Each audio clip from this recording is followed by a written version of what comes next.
There was a time when the great southern landmass wasn't just covered in ice glaciers and penguins. It was filled with forests, flowers, and all sorts of animal species. It even had a completely different climate. So, how did we end up here? Let's take a brief trip in time and find out what happened. Around 550 to 180 million years ago, Antarctica was part of a supercontinent called Gondwana. It was connected to South America, Australia, Africa, the Arabian Peninsula, and the Indian subcontinent.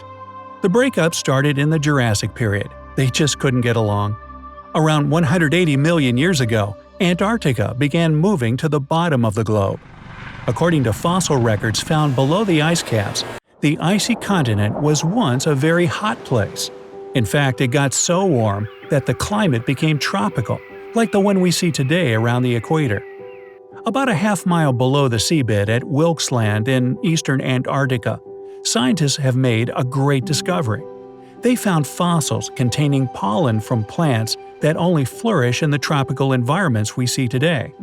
They also found the same pollen going back millions of years close to the Arctic Circle, but I'll get into those in a bit. Now, we all know that tropical vegetation can't stand cold weather. So, it's believed that the eastern part of Antarctica didn't have frosty winters. The average winter temperatures were similar to the ones in South America. As it turns out, this is a repeating pattern. Everyone previously thought that Antarctica reached high temperatures for the first time just before the Eocene period, approximately 56 million years ago. But after research, paleontologists found more fossilized plants that go all the way back to the Devonian period, somewhere around 419 to 358 million years ago. What's a couple of million here or there?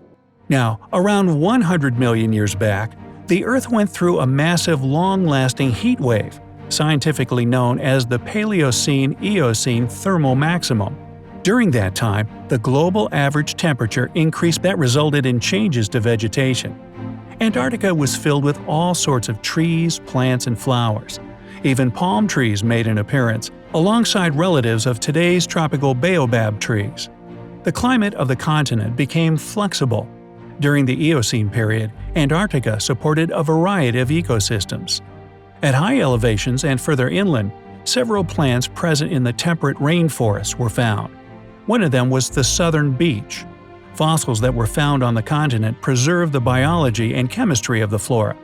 That helped researchers understand how some of the plants survived the mass extinction while others didn't. However, vegetation wasn't the only thing spreading all around the icy continent. On Seymour Island, which is around the tip of the Graham Land on the Antarctic Peninsula, scientists discovered brood balls, a unique structure that dung beetles lay their eggs in. That means these little guys had to be feeding on something. Later, scientists found remains and isolated teeth, showing that several mammals lived in the area. A few of them all belonged to the same type of ancient marsupials, like the modern Colo-Colo opossum. It was a tiny insect feeder native to South America. Another type of marsupial found was the Bibidiba, also pronounced Anarctodolops. It was the first recorded fossil, discovered in 1984. Some described it as a critter resembling an opossum. For those of you keeping score, a critter is a close relative of the varmint. Then, a toe bone was found, making scientists believe that a group of mammals called Xenarthra also lived in the continent. This family included the sloths we have today. These guys first evolved in South America, but so did the descendants of a hoofed mammal found in Antarctica called Notholohphos. These creatures fed on tiny tree branches and saplings. Scientists discovered their diet by analyzing the animals' teeth, which were relatively small in size. When they investigated the fossils further, they found that there were two types of Notholohphos: the Notholohphos arquenotiensis and the Notholohphos riggeroi. Hope you were paying attention. That's the last time I'm saying those Latin names. Sheesh! The first one weighed a little less than 510 pounds, maybe 508, while the other one was only 130 pounds. Because of their size difference, it's believed that both mammals could be specialists. That means they fed on different types of plants to avoid competing for food. Another hoofed creature that entered West Antarctica from South America during the early Eocene period was the Antarctodon. It belonged to an unusual group of now extinct mammals. It lived in what we now know as Seymour Island. Only fossilized teeth of these guys were found, but somewhat complete skeletons of other mammals in this family show that they resembled tapirs. Some of these species also had sharp canine teeth. They were able to feed on both nuts and soft plants. It's speculated that a few of them could be semi-aquatic, like otters and beavers. But the fossil record in Antarctica is troubling. It isn't as complete as those in other continents. Some of the bones found are either fragmented or isolated. The good thing is, the yet-to-be-discovered fossils might be well preserved under the ice glaciers. The existence of these creatures during the Eocene period shows that Antarctica was a great habitat for land mammals. So how did the tropical greenery become a frozen, unwelcoming environment? Real estate prices? Scientists are still trying to understand the time scale of when things change. Since those animals coexisted, changes began happening slowly. They believe that approximately 56 million years ago, South America began separating itself.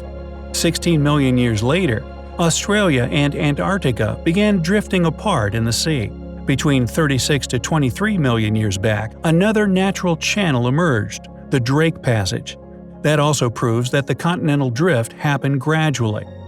Antarctica was a land bridge between Australia and South America. As it broke apart from South America and later from Australia, it started moving south. That made room for a new force to emerge in the Southern Ocean called the Antarctic Circumpolar Current. The ACC flows clockwise from the west to the east.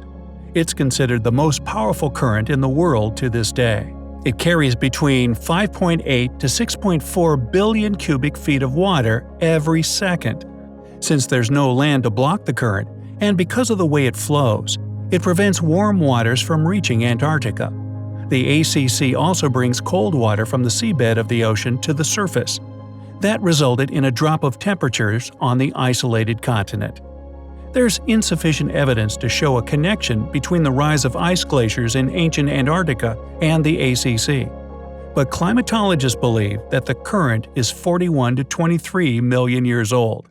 Towards the end of the Eocene and the beginning of the Oligocene period, global cooling started taking place. The temperatures dropped at high latitudes in both the Arctic Circle and Antarctica. The carbon dioxide levels in the Earth's atmosphere had dropped significantly. According to Professor Stephen Picard, approximately 55 million years ago, there were more than 1,000 parts per million of carbon dioxide in the Earth's atmosphere. During that time, the high temperatures on Earth melted all of its ice caps.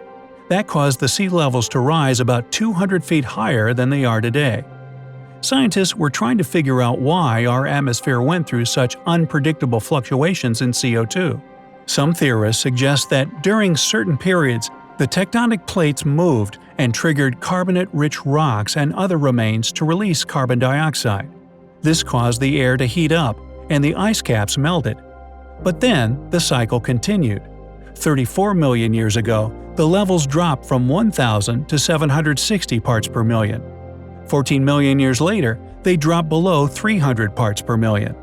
The CO2 was absorbed through natural processes which contributed to the global cooling effect. Over geological times, atmospheric pressures and carbon dioxide levels were linked. When the first one rises, the second one follows.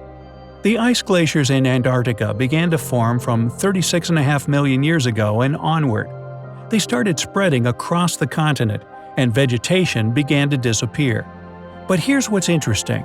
According to a fossil study that examined plant samples from the area, scientists found that the variety of plants decreased by 47%. This started at the end of the Paleocene epoch, 58 million years back, until the mid-Eocene period, 40 million years ago. Tropical plants were slowly replaced by temperate forests filled with southern beech trees. The later ones disappeared 2.5 million years ago. Today, Antarctica is a deserted continent. The closest thing to flora there is moss, algae, and lichen. Well, Antarctica became an isolated landmass without much life. Australia and South America thrived. One thing the three had in common were the marsupials. In Australia, the marsupials multiplied. Some of them were kangaroos, the now extinct thylacine, and wallabies. Fossil records show that kangaroos date 20 million years back, but they weren't hopping at first, they just clung to tree branches. New DNA evidence shows that the oldest marsupial lived in South America 70 to 80 million years ago. It's believed that they migrated from South America all the way to Antarctica and crossed over to Australia while they were still connected. That's how similarities in species exist in both continents. But of course, they evolved differently in their new habitats. Hey, if you learned something new today, then give the video a like and share it with a friend. And here are some other cool videos I think you'll enjoy. Just click to the left or right, and remember, stay on the bright side of life.